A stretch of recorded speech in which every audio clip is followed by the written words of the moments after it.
એક દી એક ભાઈને કોઈ પૂછ્યું એ કે ભાઈ આ કંપનીમાં તમે કેટલો સમયથી કામ કરો છો? એ કે મેનેજરે કીધું એ કે છૂટો કરી દેવો છે તેદુનું કામ કરું છું, બાકી 7 વર્ષ તો આંટા જ માર્યા. બોલો, છૂટો કરવાની બીક લાગી પછી કામે ચડ્યો, ત્યાં સુધી કામ નહોતો કરતો. બોલો, આંટા મારીને મજા. બોલો, અમુકે જિંદગીમાં કોઈ દી કામ જ નથી કર્યા. બોલો, હા 2 ધડક આંટા મારતા. આપણે કહીએ તમે એ કે આ લોકો કમાઈ આપણું જ છે ને,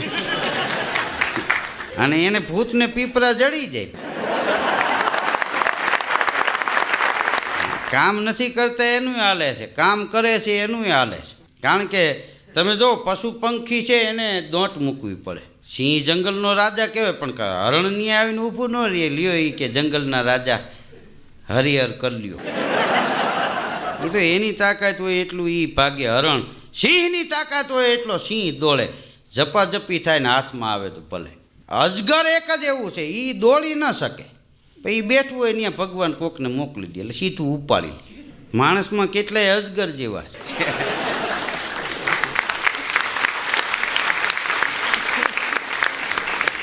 એ કામ ન કરે. બોલો, જેની પાસે રૂપિયા આવે એ ત્યાં જાય. આનું શું કરવું કે લાય હમણાં નેઠે પાડ. હવે અહીંયા મકાન બનાવવો હોય તો પ્લાન ઉપર. બોલો, હવે લગ્ન કરવા હોય તો પ્લાન મુજબ આ લોકો હોપી દે છે, તો બીજા ત્યાં બધું ચોરી બાંધતા હોય નાનતે. આવી રીતે વરરાજાની એન્ટ્રી થશે, આમથી કન્યા પધારશે, આ 7 ફૂટ ને 2 ઇંચ ઊંચો હાર કરશે. બોલો, બધા માપ સાઈડ.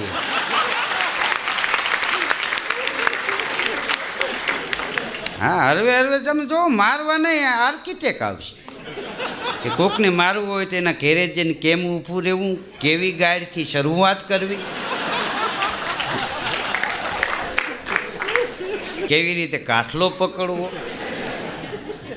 હા, અલગ અલગ પ્લાન. લગ્નમાં કેવી રીતે વરરાજાની એન્ટ્રી થાય ને કેવી રીતે વેવાઈ આવે ને. હા, એક જમાનો એવો હતો કે કોઈ બનાવટ નહોતી, એમને દેશી રિયલી માણસ રહેતા. હા, લગ્ન થતા હોય, ગીત ગાતા હોય. હા, લગ્ન ગીત તો માણસના લગ્નમાં ગવાય એટલું નહીં, પણ આ વરસાદ ધરતીને પરણવા માટે આવે ત્યારે કવિ કાગબાપુ એમ કહે છે કે ત્યારે એનાય ગીતો ગવાણા છે કે બોયલા મધરાત્યું ના મોર, બોલ્યા રે બોલ્યા મધરાત્યું ના મોર, બાપયાએ દીધા રે વરના વધામણા રે જી. હવે પેલા વેલા મોરલાને ખબર પડી જાય કે વરસાદ આવવાનો છે. બાપૈયા મંડે બોલવા. એ વરાજો કેવો લાગે કે વરરાજાનો કાળો ભીનો વાન, વરરાજાને માથે રે પીળી પીળી પાઘડી રે જી. અને એના જાનમાં જે જાનડીઓ આવ્યા છે, એ જાનડીઓએ કેવા કપડાં પહેર્યા કે જાનડીઓએ ઓઢ્યા કાળા મલીર. આ રીછડીઓ આપા મંડળમાં રમતે ચડે. વાદળીઓએ ઓઢ્યા કાળા ચીર, વરરાજાને ખંભે રે પચરંગી ખેસ ધૈરો રે જી. એ નવરંગ ધનુષ છે, એ ખેસ ધૈરો હોય વરરાજાએ, એવું લાગે. હા, અને આભે કાંઈ સળગી સો મસાલ, માંડવડે કાંઈ ઊભો રે મોભી સૂરજ ભાણનો રે જી. વરાજો છે, વરસાદ એ ધરતીને પરણવા માટે આવે. બોલો, હમણાં એક જગ્યાએ હું જાનમાં ગયો તો બાયું ગીત ગાતા હતા, ફેશનમાં હાલવાને દેજો, જીજાજી મારી બેનીને કાંઈ ન કહેજો. હા, એક ચોટલો વાળે એ તો 2 ચોટલાય વાળે, બોયકટ રાખવાને દેજો, જીજાજી મારી બેનીને કાંઈ ન કહેજો. 8 વાગે જાગે એ તો 10 વાગે જાગે, નાસ્તાની તૈયારીમાં રહેજો, જીજાજી મારા બેનીને કાંઈ ન. આપણને એમ થાય હું આ સેવા કરવા લઈ જાય કે માનવ દેહ મળ્યો છે, થોડીક થાય એટલી સેવા કરવી. હા, પણ આપણા જેમ હામૈયા થાય એમ વરસાદ ધરતીને પરણવા માટે આવે ત્યારે એનું હામૈયું થાય. આપણે કુંવારિકા દીકરીએ હામૈયું ઉપાડ્યું હોય એમ વરસાદ ધરતીને પરણવા માટે આવે ત્યારે એના હામૈયામાં શું હોય કે હામૈયામાં કોરા જળના કુંભ અબોટ પાણી, સામૈયામાં કોરા જળના કુંભ, સામૈયા લઈ હાલી રે ગંગાને ગોદાવરી રે જી. આ નદીઓમાં ઘોડાપુર આવી જાય, ગંગા અને ગોદાવરી હામૈયા લઈ અને આવે છે. તે કોઈએ કીધું કે ત્યાં ચોરી બાંધી કે નહીં? તો કે હા, આખી જાનને ત્યાં આવકારો મળશે કે આવકારો દેશે સારી જાન, ડુંગરડાની ચોરી રે ચંદરવો આખાભનો રે જી. આ ડુંગરા છે એની ચોરી ચિતરી હોય એવું લાગે, અને ચંદરવો એ આભનો ચંદરવો. હા, તારોલિયા ઝબકતા હોય, આભમાં આવડા શેના દીવા, દીવડા કોણે કર્યા, અને દીવડામાં ખૂટ્યા નહીં કદી તેલ, દિવેલ એમાં કોણે. પછી આપણે કેમ 4 ફેરા હોય એમ વરસાદ ધરતીને પરણવા માટે આવે ત્યારે 4 ફેરા ફરે. આપણે કેમ છાપ જાય, પહેલાં કન્યાને કપડાં પહેરાવે સાસરિયા પક્ષના, એમ વરાજો વરસાદ ધરતીને પરણવા માટે આવે ત્યારે છાપ લઈને પહેલાં જાય કે પેલું પેલું મંગલિયું વરતાય, લાડી કે રે અંગે રે લીલી લીલી ઓઢણી રે જી. નવખંડ ધરતી છે એ લીલી છમ બની જાય, કારણ કે એ સાડી એને ઓઢાડી. કે બીજું બીજું મંગલિયું વરતાય, આ પેલું મંગલ છે એ જેઠ મહિનો, બીજું મંગલ છે ને એ અહાડ મહિનો. બીજું જે બીજું મંગલિયું વરતાય, લાડી કે રે પગલે રે ફૂલડાની ફાટું જરે રે જી. જે ખેડૂએ મોલ વાવ્યો હોય એ માંડવી હોય કપા હોય એમાં ફૂલ મંડે ઉઘડવા, લાડીના પગલે ફૂલડાની ફાટું જરે. પછી આવે ભાદરવો મહિનો. આ ધરતી છે ને એના હૈયામાં જનેતાનો ભાવ આવે. શું કામ? એના ઉદરમાંથી અઢળક ધન પાકવાનું છે, અને આ ધરતી ઉપરના હજારો માણસને પશુ પંખી છે એ એનું ગુજરાન હલાવવાના છે. ત્રીજું રે ત્રીજું મંગલિયું વરતાય, લાડી કે રે હૈયે રે જનેતાના ભાવ ભૈરા રે જી. પછી આપણે ચોથા મંગલ વર્તાતા હોય ત્યારે કંસાર આવે. વરાજો વરસાદ એ વરાજો બનીને ધરતીને પરણવા માટે આવે છે ત્યારે ચોથા ફેરે કંસાર પીરસવામાં આવે છે. પણ એ કંસાર કેવો, એની થાળી કેવડી. કાગબાપુની કલમ તો તમે જુઓ કે ચોથું ચોથું મંગલિયું વરતાય, ખેતરડાની થાળી રે કંસારે છલી વળી રે જી. અઢળક ધાન પાક્યા અને ખેતર છે એ એની થાળી છે, ધાનના ઢગલા થયા છે, એ કંસાર એમાં પીરહાણો છે. આ લગ્ન ગીતે બધા સમજવા જેવા છે. હવે જો કે કોઈને ટાઈમ નથી, ગીતે બીજા ગાતા હોય, લગ્ન બીજાના થતા હોય. હા, ગાતા હોય એને અવાજ ન હોય ને ઓલાવને આમાં ધ્યાન ન હોય, કે છૂટા છેડા થઈ ગયા હોય લગ્ન ગીત ગાવામાં હોય.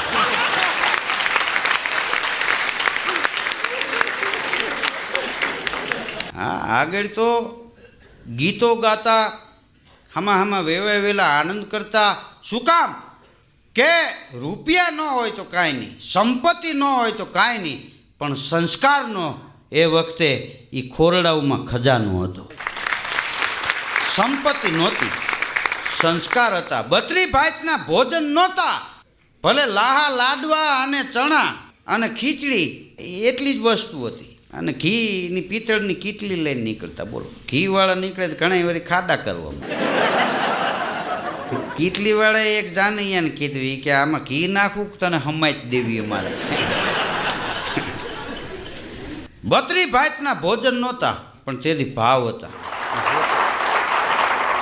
પછી આપણે જાન ઉઘલે ત્યારે કન્યાનો ભાઈ હોય એ જાપા સુધી જાનને વળાવવા માટે જાય. ભગત બાપુ કહે છે કે વરસાદ ધરતીને પરણવા માટે આવ્યો, 4 ફેરા ફરી લીધા, જાન વિદાય લે છે, તો ઓળાવ્યો કોણ છે? તો કે ઓળાવ્યો શરદ પૂનમનો ચાંદ. શરદ પૂનમ આવે એટલે વર્ષા ઋતુ ત્યાં પૂરી થઈ જાય. ઓળાવ્યો શરદ પૂનમનો ચાંદ. પણ કન્યા વરાજાને એમ કહે છે કે આ તમે કપડાની બધું લેવા, મારા માટે ઓઢણી લીલીછમ લેવા, પણ આ બચકામાં કાંઈ નથી. એકાદી માળા તો સાચા મોતીની લેવી જોઈએ ને. પણ છેલ્લું નક્ષત્ર સ્વાંત નક્ષત્ર વર્ષે, એ સ્વાંતના પાણી સમુદ્રમાં પડે ને માછલી અધરો અધરી ઝીલે, એમાં એ મોતીડા પાકે, દિવાળીએ મોતી પાકે. એટલે વરાજાને કન્યા એમ કહે છે કે મારો ભાઈ વળાવવા આવ્યો છે, હવે આપણને વિદાય આપે છે, પણ આ બચકામાં કાંઈ નથી. કે ઓળાવ્યો શરદ પૂનમનો ચાંદ, વરરાજો કાંઈ હાયલો રે દિવાળીની હાટડી રેજી. એ દિવાળીની હાટે હાચા મોતીડા જે છીપમાં પાક્યા છે ને, એ કન્યા હારું એની માળા મૂલવવા માટે મેઘ છે એ વરાજો એ માળા મૂલવવા ગયો, અને પછી વરસાદ છે એ હિમાલયના છેડા ઉપર વયો જાય છે. આ આપણું લોકજીવન, આ આપણા લગ્ન ગીતો, કે માણસમાં લગ્ન ગીતો ગવાય છે એમ વરસાદનાય લગ્ન ગીતો ગવાય છે. કે દળ વાદળના પાણી મારે કોણ રે ભરે, પાણી હું રે ભરું ને મારી સયરું ભરે. એ ત્યાં તો માણી ગર મોરલો મને આડો ફરે, દળ વાદળના પાણી મારે કોણ રે ભરે. આ વરસાદના ગીતો લોકજીવનમાં ગવાય છે.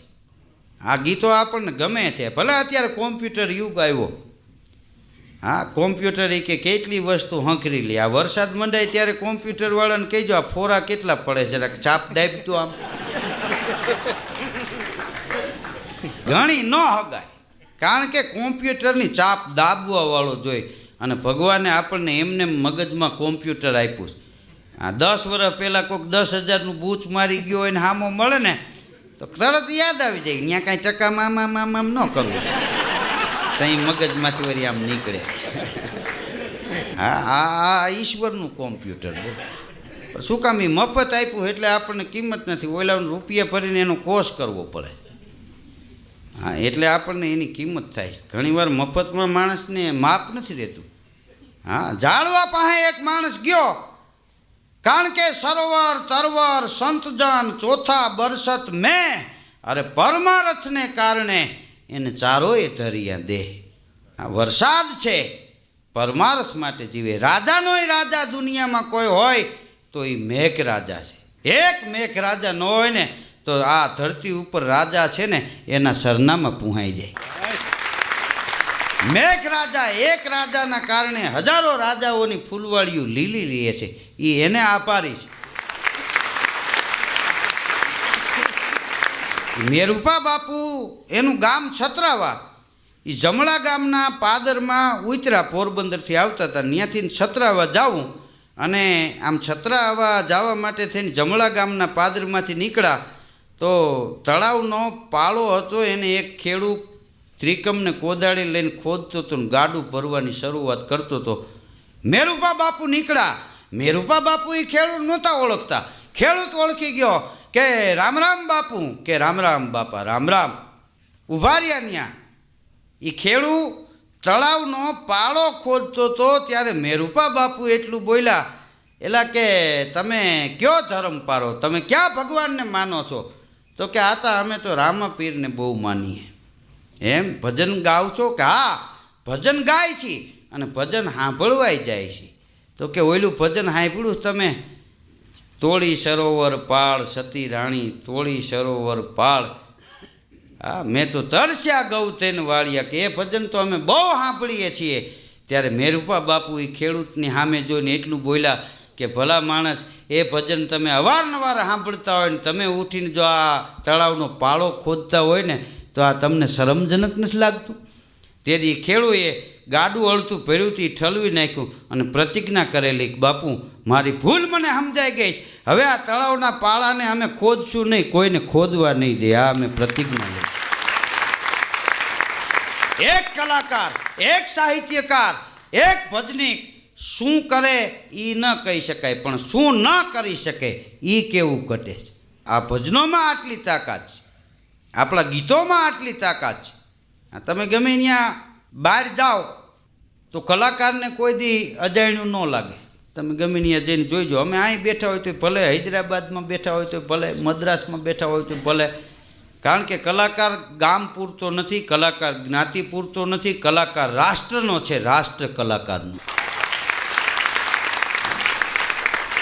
ગમે ત્યાં જાય બધે શેઠ થઈ જાય. હા, એનું નામ કલાકાર.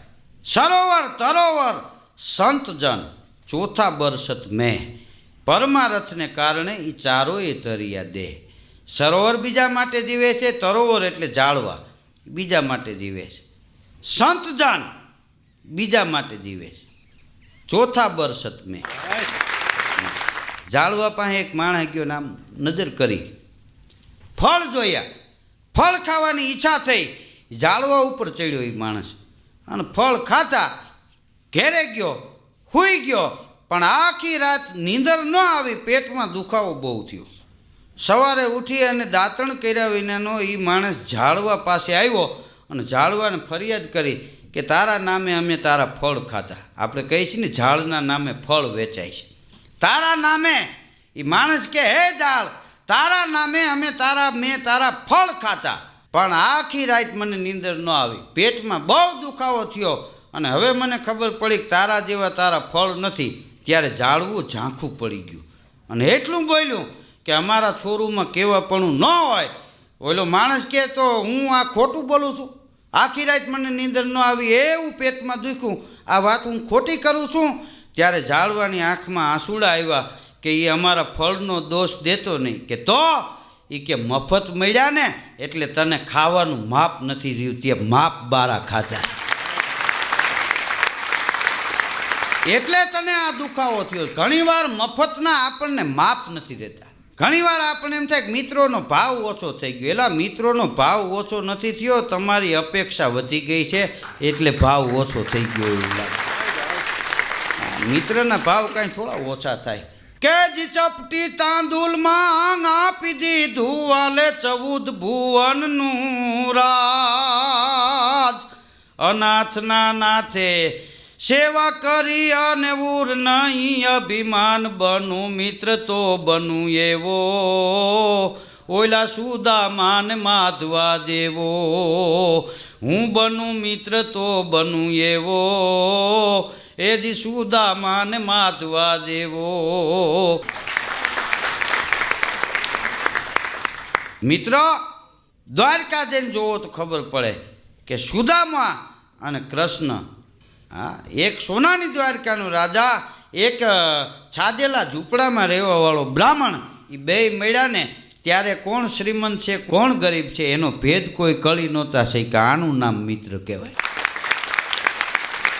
ભગવાનનો ભગત છે એ કોઈ દી ભગવાન પાસે માગે નહીં, સાયા માગું એટલું જામે કુટુંબ સમાય, અરે મેં બી ભૂખા ના રહું, હરિગુરુ સંત અતીત ભૂખા ન જાય.